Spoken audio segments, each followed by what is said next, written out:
వేదికగా టీమిండియాతో జరిగిన మూడో టెస్టులో 22 పరుగుల తేడాతో ఇంగ్లాండ్ విజయం సాధించింది. నువ్వా నేనా అన్నట్లు సాగిన మ్యాచ్లో విజయం ఆఖరికి ఇంగ్లాండ్ను వరించింది.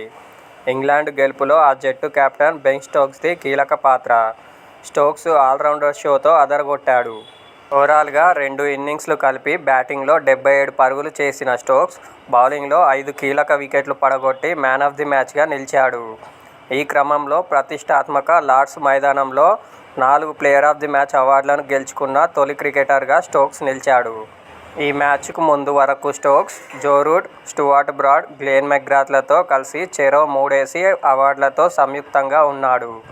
తాజా మ్యాచ్తో ఈ దిగ్గజ క్రికెటర్లను ఇంగ్లాండ్ కెప్టెన్ అధిగమించాడు. స్టోక్స్ తొలిసారిగా 2015లో లార్డ్స్ మైదానంలో player of the match award అందుకున్నాడు. ఆ తర్వాత 2017, 19లో ఈ అవార్డు అతడిని వరించింది. మళ్లీ ఇప్పుడు 6 ఏళ్ల తర్వాత ఐకానిక్ గ్రౌండ్లో ప్లేయర్ ఆఫ్ ది మ్యాచ్గా స్టోక్స్ నిలిచాడు.